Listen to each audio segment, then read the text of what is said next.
Good morning and good afternoon to those of you in the East. Thank you for joining us on this SAG-AFTRA live stream on YouTube.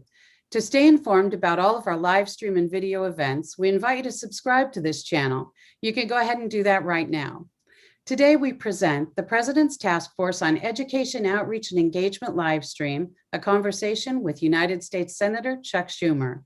We'll be pausing throughout as we have with us ASL interpreters Justin Maurer and Vanessa Klein, who will be translating today's program into American Sign Language. Justin and Vanessa will be switching off periodically throughout today's discussion. The presentation will begin momentarily. If you have questions that you'd like to direct to today's guests, please email pteoe@sagaftra.org. That's pteoe@sagaftra.org. We have several questions that have already been submitted, and we may not be able to get to all questions during today's broadcast. As a reminder, today's program is being recorded and you can watch the replay right here on SAG-AFTRA's YouTube channel, along with more really great content. Now, please give a warm welcome to today's host, SAG-AFTRA President, Gabrielle Carteris. Thank you, Pamela. Thank you so much. Welcome, everyone. So glad you could be with us. Well, we have put together a really special and important conversation for you today as we welcome our special guest, U.S. Senate Majority Leader Chuck Schumer. Welcome, welcome, welcome. As you all know, we are a nonpartisan organization, but that being said, one of our main focus areas is on legislation that has a direct impact on our members as artists and workers in this industry. So we're incredibly excited to kick off today's discussion. But first, I just want to say hello and welcome to SAG-AFTRA's Executive Vice President, Rebecca Damon, Secretary Treasurer, Cameron Manheim, National Executive Director, David White, hello, and Chief Operating Officer and General Counsel, Duncan Crabtree, Ireland. Hello, everybody. So glad we're together. Hello, hello. Well, this past year has been unimaginably challenging, right? While it's true that everyone in the country has borne the pain and loss of this pandemic, our industry has been especially impacted. The unprecedented shutdown has led to devastating unemployment to our industry and the damage to hundreds and thousands of lives.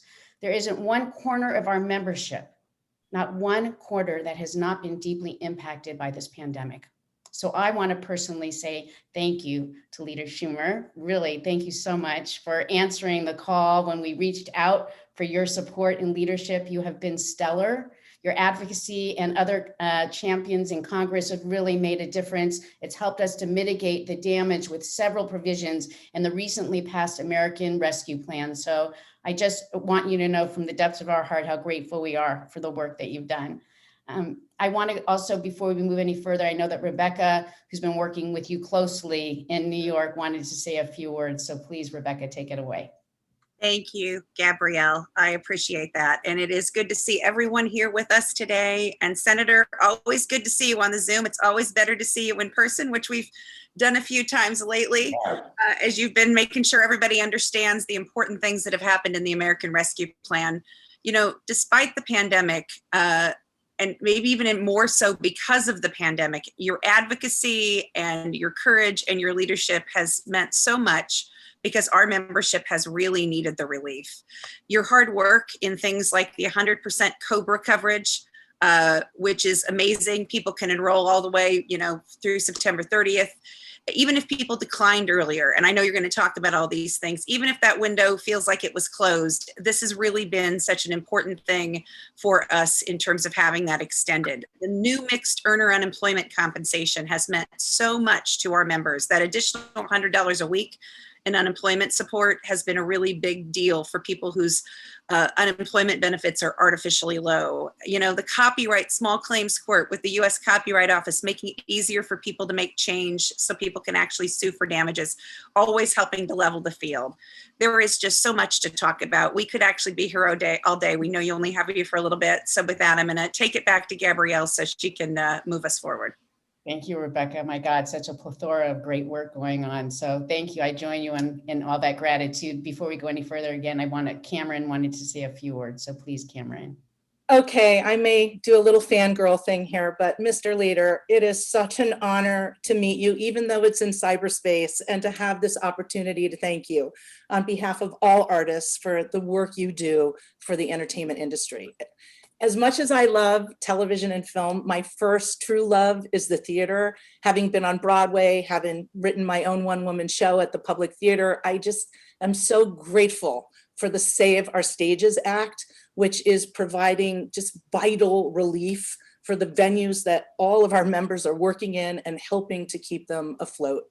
And I just want to mention to everyone out there that your work doesn't stop there. You have been our greatest ally. You've been so instrumental in closing the loophole for the large-scale criminal streaming services stealing our members' rightful earnings. Yes. I know that I am joined by 160,000 other members across the country in thanking you for making these crucial programs happen for our community. The work you have done to help lead our nation through this pandemic is just simply extraordinary.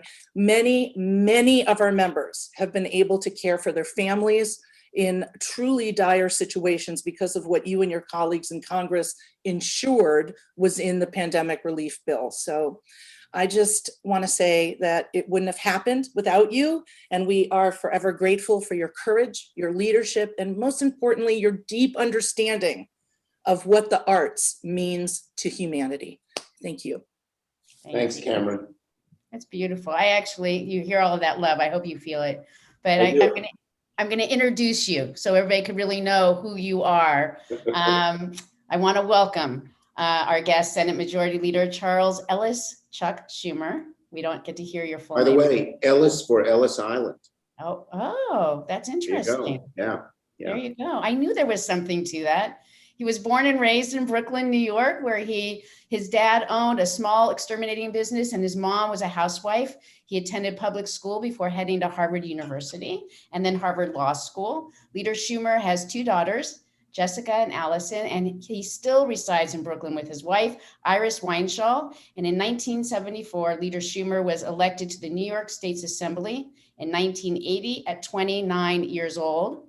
He was elected as a congressman for the 9th Congressional District after representing the 9th Congressional District in Brooklyn and Queens for 18 years. He was elected to the US Senate in 1998 and kicked off his first Senate term by visiting each of New York's 62 counties, a tradition he continues to this day. In 2021, he assumed his current role as Majority Leader of the United States Senate. So, thank you for being here again, Leader Schumer. We are overjoyed to have you here. Before we dive into our questions, I just wanted to give you actually an opportunity to talk more about the American Rescue Plan and what it really means in real terms for our members and for the country as a whole, because it's quite expansive. And I want to make sure that our audience really understands what it means for unions and workers in this country, because as we all know, education is power. So please, if you can give us that, and then we'll move on.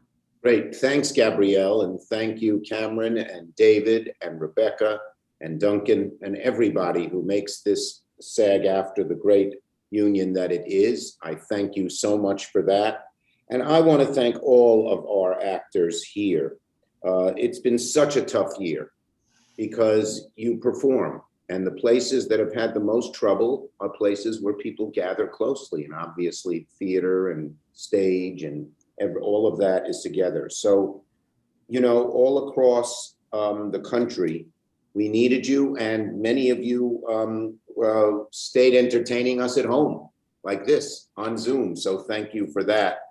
On screens of all kinds, laptops, phones, TV sets, you appeared in people's homes and helped them get through the dark days. So thank you for that. That'll never add up, but it's huge. You know, you can't add each person up who you watched and cheered up when they were really down and blue. And I know for all of you, it's been a difficult year. The bustling film industry shut down, shoots canceled, theater closed. And where did it hurt the most? In the two great centers of culture and theater and movies, New York, #1, and California, #2. Pardon me, Californians, I'm a New Yorker all the way. But in any case, I've always been a friend of unions. I love unions. I wish they were stronger. We're fighting hard to make that happen. And you're a great union, so I appreciate that very, very much.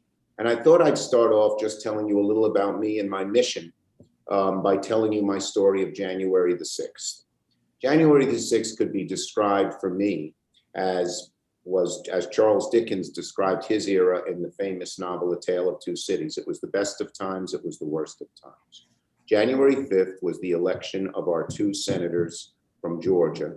And we knew if we won those, we would take back the majority and I'd become majority leader. And it was a close election.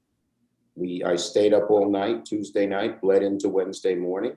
And finally, Wednesday at 4 a.m., I'm on the computer all night.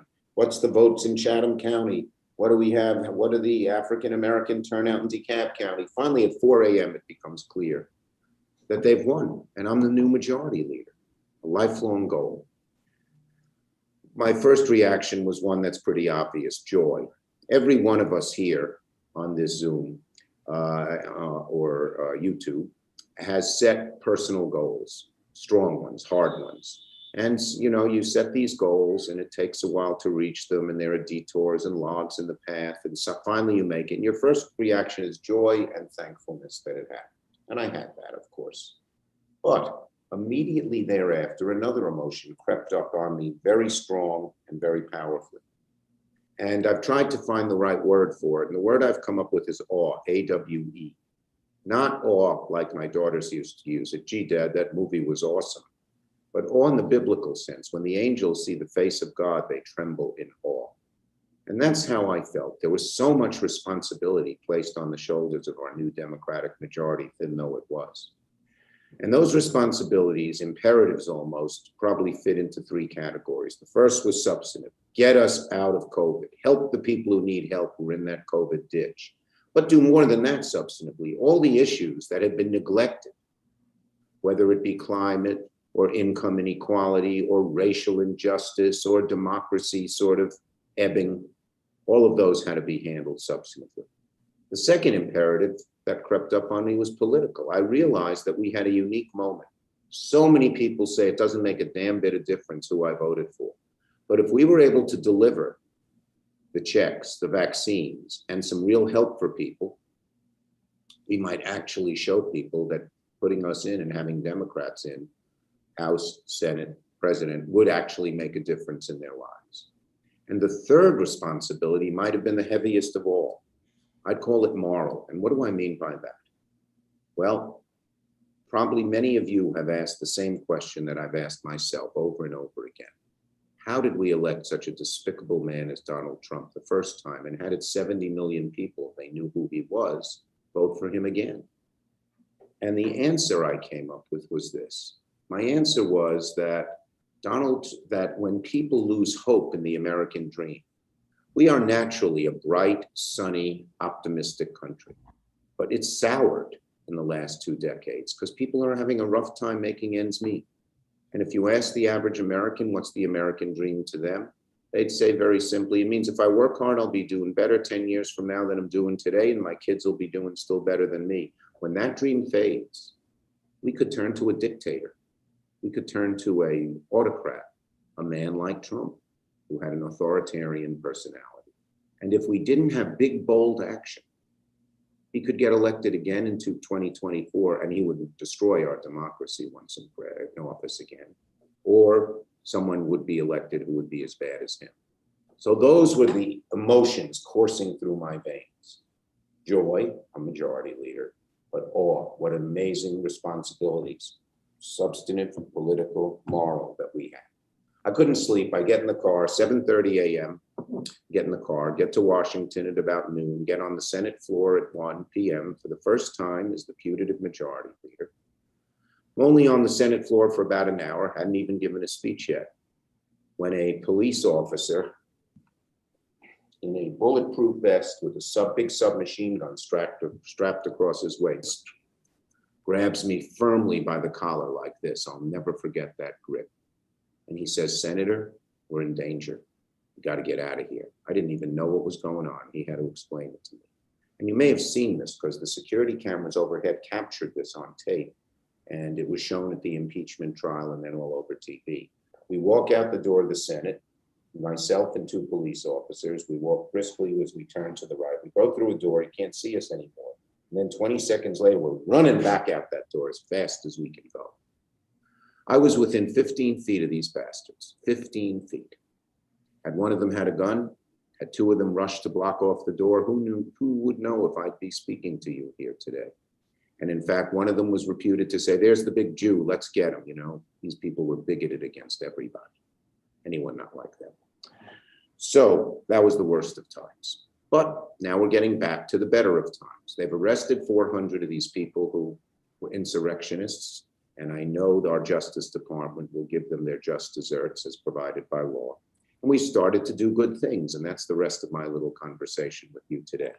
We did deliver the $1,400 checks. Everyone here who's an individual who has an income of below $75,000, everyone who has an income below $150,000, if you're a couple, should have gotten those checks already. If you haven't, you better check it out with your local legislator because you should have gotten them. We delivered the vaccines. So now a large portion of America is vaccinated. My dear city of New York that I so much love is coming back a bit, coming back. And we're all beginning to resume normal because of the vaccines. But we did a lot more than that.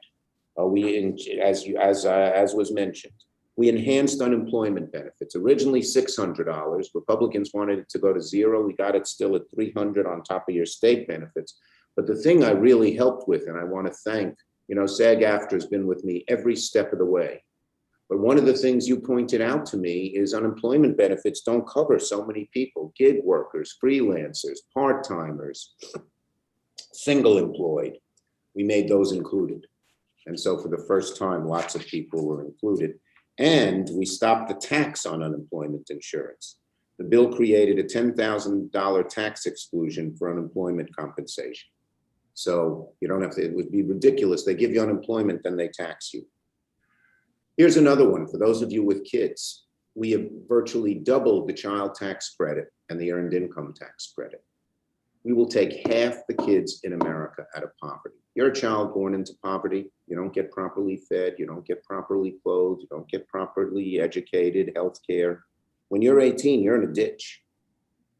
Some people get out of that ditch on their own. God bless them, to their credit, but many don't. Now we're going to stop half the kids in America from going into poverty this year. They'll have, because if you make below $75,000 as a single parent, if you make $150,000 as a two-parent family, you will get, starting in July, $300 for each child 0 to 6, and $250, this is per month, for each child 6 to 17. It's going to put some money in people's pockets so they can help their kids. COBRA, this was so important to SAG-AFTRA. A lot of even some of our liberals say, all right, let's pay 75% of COBRA. Well, when you're out of work and you have no money to tell you your copay, your deductible means you only have to pay $500 a month still, other than $1,000 a month, when you have no money and you're just trying to feed yourself and pay the rent or the mortgage, is ridiculous. So me, almost single-handedly got it up to 100%, even when the House, which is usually, to their credit, more progressive than us, didn't want to do it. We got a paid sick leave credit. Your employer, if he or she gives you paid sick leave, will get a full reimbursement from the federal government. So tell them they don't have to do it. We couldn't mandate it as much as we wanted to because of these weird reconciliation rules, but at least we got full payment, and a lot of the more progressive and thoughtful employers are doing it. And it goes through September of 2021. You all know about the Save Our Stages, which was mentioned, I believe, a few minutes ago by Cameron. These are the venues that were collapsing. Big ones like Broadway, totally closed, and all our little venues where many of you get your starts, where I go to have fun, to sing. I like to sing, by the way. You know that? I am not good at it. I like to sing and dance. If I had talent, I might be on the other side of the Zoom here, of the screen here. But in any case, we all go there. They were closing. About a third of our independent venues would be gone if we didn't get to Save Our Stages. We worked hard for it. As you probably know, I wore my Save Our Stages mask to the president's inauguration, Biden, and on the floor of the Senate till it passed. These venues are now going to begin to open up. Starting Monday, the money's flowing. What good is it if you get unemployment and you get back to work and there's no place to go work? So these are saved. And we got $16 billion. And the SBA had a little screw up in setting it up, but it's now right back on track. There's other quick things in ARP that we got. I'll go through them quickly. We extended the SNAP benefit so we could feed the hungry by 15%. And we're still delivering meals to all the kids who depend on school breakfast and school lunch for their only nutritious meals coming from poorer families. No school, how are they getting the lunch? We're delivering it to them. That's important. Broadband, oh, here's a big one. Childcare. Those of you with kids, you're a single parent, you know, the whole world has changed. That's what our government has to catch up with. So when I was a boy, my dad was an exterminator. By the way, he's a funny guy. He's now 97. And he says, I'm 97. I was an exterminator. How bad could DDT have been? But thank God, praise God, he's around. But he, you know, but my mom was a housewife, as Gabrielle mentioned. So I got home from school and there was someone there watching out. Yeah, homework, drink your milk. I don't want my milk. That kind of thing. That's gone. And families, even well into the middle class, struggle with childcare. If you're a single parent or you're a parent or you're a two-parent family, but one of them, both of you work, which is usual. So we have now put more money for childcare. So the childcare places can open, lots of them closed, and they can expand. And our goal in the new bill, the Build Back Better bill, is to let everyone get childcare. We're the worst of the 37 countries in the world that are OECD, you know, developed or semi-developed. You know what we are in childcare, the United States of America, the richest country in the world, 36. Only Turkey is lower. So in the new bill, we hope that everyone will get good, safe, well-done childcare, and you pay 7% of your income, which is a lot, but at least it's affordable, whatever your income is. So that's important. So those are some of the things in the bill, or that we're trying to get. We're going to fight with you all the way. Here are some other things I want to get done as majority leader with 50 votes. None of this is easy, folks. In fact, I tell people this is the hardest job. I've had a lot of jobs in government, as Gabrielle outlined in her little nice intro. But this is the hardest job I've ever had. But guess what? I have more energy and more enthusiasm for this job than any job I've ever had, because it's so, in Brooklyn, we'd use an F word, so effing important. But it's so very important, I will use for all you nice people around the country. I'm working, and we want to put HR 8 on the floor, universal background checks to greatly reduce the gun violence that we've all heard and read about, and some of us experienced, comprehensive immigration reform. With Elizabeth Warren, I'm trying to get $50,000 of student debt canceled. Joe Biden can do that with a flick of a pen. We don't need legislation. Many of you, particularly young and even middle-aged, have this burden. We're also trying to legalize marijuana, which many states have done, as well as get some comprehensive things to help families, like childcare, like pre-K, and creating good new jobs for people. So there's a lot to do. We've done quite a bit, but we got more to do. And I look forward to the long, productive, and unbreakable partner between SAG-AFTRA and the majority leader of the United States of America, Chuck Schumer. Thank you. Unbreakable, absolutely. And effing right, there you go. So we are really- there you go. Where are you from, Gabrielle? I'm from Northern California, but I lived in New York for 10 years. I got you going there. I'm with you. Okay. I want to say you have done good work. The work that we want to talk about today, this is all, I mean, it's wonderful, but there are really specific things that we want to make sure our members understand and can hear fully. So thank you for this. And it is good work. I hear you when you say it's hard, but it is worthwhile because you make a difference in our lives. So That's why I'm here. That's why I'm doing this job, to make people's lives better. And that's the greatest satisfaction you can have, you know? Thank you. And we really appreciate it. And so I'm going to actually let Rebecca start with the first question, because I know the time is short and I want to make sure we have questions that had come in earlier from members that we can go and have you answer for us. So Great. Rebecca, if you start, that would be great. So I love that you said you have more energy, because I've known you over the years, you know, marching in Labor Day parades, you've always had a lot of energy, but I can verify, I see the fight, I see the energy. So with that, a really important question for our members, Leader Schumer, is we've had a little bit of chance to talk about tax parity.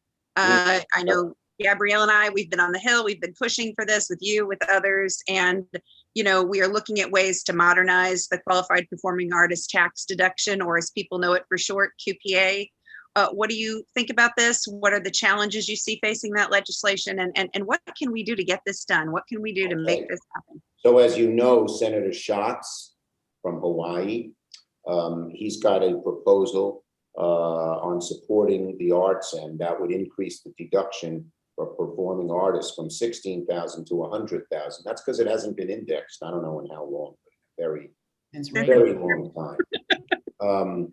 And so, we've tried to do things with the earned income tax credit and the child tax credit, which will put more money in your pockets right away.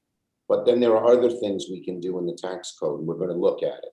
So the idea of the deduction and getting that deduction higher, it makes a lot of sense to me, and I'll work with Senator Wyden to try and get it done. That's exciting. I know, we're very excited about that. We've really been working hard with you, so thank you. There's been a lot of support up on the Hill, so I hope it happens. Another thing that's really a major focus for our members is, and you touched on this, Leader Schumer, is the extended unemployment benefits. I first want to say thank you for that, but also really acknowledging the mixed earners aspect of our work has been it was crucial to us. And the question that really came out was, how long do you foresee the supplemental unemployment benefit lasting? It's been great, but what do you see for the future? Well, right now it only goes through September. Right. The theory being everything will be back by then, but it may not be. And so we are trying to look, we will, when it gets closer, we may have to extend it. Senator Wyden and I have introduced proposals that would keep unemployment benefits enhanced, like the $300 forever, depending on unemployment. So if your state at 3% unemployment, you might not get it, but if your state at 6 or 7% unemployment, you'd get it, and it would be scaled that way. And that seems to be fair to do it, and then you do it permanently. So, in states where there are plenty of jobs, you don't need it, but in states where there aren't jobs, and we may have to narrow it by a little bit more by profession, that could work. Those are the kinds of things that we want to do. So extending it if we need it, but making it better and permanent. COVID taught us. I give this little speech on Martin Luther King Day, and I say Martin Luther King hoisted a giant mirror on his shoulders. And with his eloquence, with his brilliance, and with his faith, he forced Americans to look into that mirror, and they didn't like what they saw, and that began the long, long trek to equality, which we're still traveling. COVID, in a different sense, was a magnifying glass. It showed us all the things wrong in the country. Why people of color died more from COVID, because they got worse health care. Child care, so important. It showed what it would have done. It also, the unemployment system needs to be changed dramatically. By the way, right now, there are several states, I'm sure some of you were in it, these Republican legislatures want to take away all the benefits. Now they say people are not working. They have such a poor view of you. You want to work. You love working. You just can't find a job, and you don't say you don't get unemployment because of it. So we're trying to deal with that issue. But we would like to make unemployment benefits permanent and scaled to where it's needed. Well, thank you. And I have to say, it's been, like I said, so meaningful for us. And I want to make sure in this moment that we actually know how we can help in that, because we want to be able to have an impact and support, support. Well, it's very important. And I will give you a list of people, of senators that in the states, since you have members every state, that they should contact. All right, perfect. Thank you. We're going to look forward to that. We're going to share that. We'll share that with our audience members when we get that information so they can help reach out. So Cameron, I know that you were to talk a little bit about the PRO Act. Can you go there for us? And I love the way you spell your name, Cameron. Thank you. I picked it myself when I was 20 because I figured that. Boss me around. I had a good Jewish name, by the way. I was born Deborah. Yeah, there are a lot of Deborahs in PS 197. We have some questions coming in about the PRO Act. I was wondering if maybe you could explain a little bit about it for our members who don't know that much about it. We'd like to know what the status of the passage of the PRO Act and what is preventing the PRO Act from passing. Okay, great thing. What the PRO Act does, folks, here's what's happened. When America was unionized to a large extent, like from 1960 to 2000 or so, the middle class prospered. Because what unions do is they make sure that the employer gets, shares some of the wealth with the people who work. And unions were the best force to create the middle class. And we had a very happy, prosperous, forward-looking middle class, unlike the sour moments I mentioned when I talked to you about my epiphany on January the 6th. And what's happened over the years, and by the way, I come from it. My grandpa worked in the paper mills in Utica, New York, and was the founders of the Paper Workers Union. And then he lost his job as a union organizer. So he bought this little exterminating business in Brooklyn. And you know what he did? The first thing he did, he told the 3 workers how to form a union and ask him for more money. So he's one of the few bosses whose picture is in a union hall, the Pest Control Union, as a founding member. So I'm a union guy all the way. And we have now 47. We had 46. Now we have 47 Democrat. We need all 50 Democratic co-sponsors of the PRO Act. Joe Manchin, who is not, always on the same page as I am, in support of it, persuaded, by the way, by the head of the United Mine Workers, Gabrielle, Cecil. I love Cecil. Yeah. We need 3 more Democrats to go on the PRO Act. We're making progress. Rich Trumka had dinner with one of them. If we get all 50, we would like to get 10 Republicans, but if not, we'll have to see if we can, how we change the rules in one way or another to get it done. It's so important. There's hardly anything that could be more important, because if the percentage of Americans who are in a union increase, it'll be a lot easier to do all the other progressive things that we want, because union workers get it. They're much more educated. I don't mean educated school-wise. I mean in terms of what is needed in the country. Yay, lift the unions up. That's great. Thank you very much for that. We do have also other questions here. I wanted to start, this came from some of our members earlier. And the first question was, what's your position on canceling student loans? I've been reading about it and wonder if it would apply to anyone or if there are restrictions. I mean, what about new loans taking out this year? Okay, we have asked Joe Biden. This is something that's amazing. We believe, Elizabeth Warren and I, who are pushing this, we believe that this can be done without legislation. Legislation's a hard, rocky road, as you have seen. But we get there, but it's a hard, rocky road. But Biden, with the flick of a pen, can just cancel up to $50,000 in student debt. And that would be all debt that the minute he signs it would happen. So it wouldn't be debt while you're in school, although we try to get there eventually, but it would be everyone, and would apply not just to the kids who have the debt, but if the parents took over the debt, it would be to them. It has 2 really important factors. First, it'll be a huge boost to our economy, because so many people every month pay $300, $400, $500 to the federal government. It's the federal government that is 93% of the loans. Even the banks, when you're paying to a bank, it's federally guaranteed. So that money you could use to buy a car, or to go on a vacation, or to eat at restaurants, or go to a show, go to a venue. And so it would pump a lot of money into the economy. Second, it's a racial justice issue. So many young Black and brown people, first time they were going to college, in their family, and they got taken advantage of by some of these unscrupulous for-profits. And they said, sign here, you get free money. Well, they didn't. They had this huge debt. These schools never gave them a degree. So when they got out, they had no ability to pay back the debt. So 28% of the wealth gap between Black and white is caused by student debt. So here's how you can all help, you SAG-AFTRA folks. Send an email, letter, call to the president. We're trying to get 15 million contacts to him, and just say, support the Schumer-Warren plan to reduce $50,000 in student debt. Why you should say Schumer-Warren? Because he's ready to do it for 10,000, but we don't think that's close to enough. That's great. Actually, I want to make sure that we will send this out for those people who couldn't write that out fast enough to know what to say. We'll make sure to communicate with our members so that they can do that, because that is a really important active act that we can do. So thank you for that. Okay, I think I have time for maybe one more question, Gabrielle. All right, then I think let's go to the next one, and I'm going to give that to Rebecca. You had something there that you wanted to ask? Yeah, we have a question. So many of our members, especially here as New Yorkers, miss Broadway, we've got, we do film, TV, stage, everything. We want to know, what do you think reopening might look like? And is there any way that we can get there sooner? A lot of people want to know, how do we get there sooner? How do we get back Well, sooner? you know, I saw the head of Local 1 today because we had a little event about opening up Broadway. And we had Andrew Lloyd Webber spoke from across the pond. Yeah, you know, he had 4 shows on Broadway running at once. Trivia question, can you name them? I can't. I could name 2 of them. 2 as well. Cameron could. What? Can you, Cameron? No, don't put me on the spot. Okay. Phantom of Okay. the Opera. No, okay. Well, he said, "You're Super Schumer" at the end. And I said, "Can you name your next play, Super Schumer?" But I don't think he will. But in any case, so I asked the head of Local 1 who was there, Mr. Claflin, you know, which is IATSE, which is the people you work alongside of.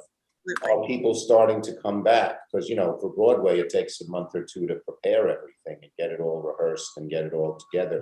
And he said, yeah, in a few weeks, people are going to start coming back. So Broadway probably won't open till September.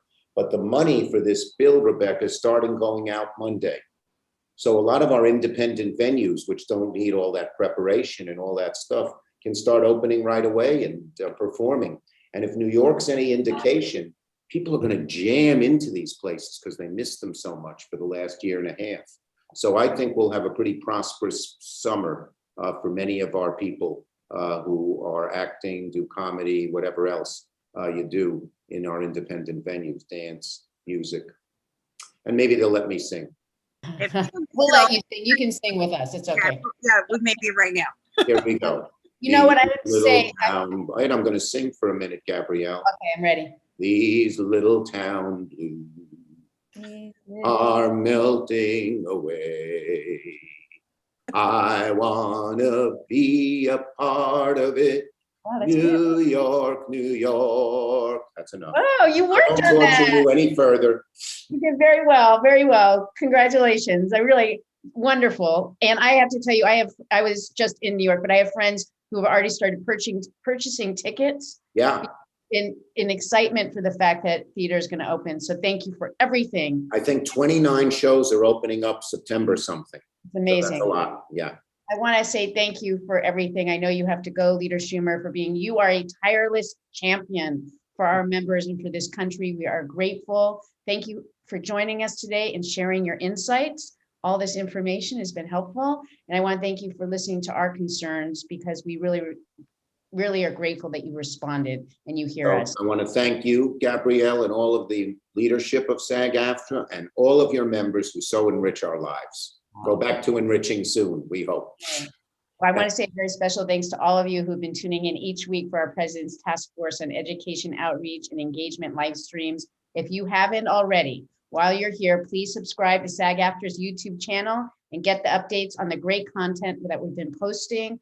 We want you to have a great day. For members, keep alert. We're going to send you out emails so that you can reach out and have your voices heard so that we can go and help legislation that affects us all. With that, have a beautiful day. Thank you for everything you do, and we'll see you soon.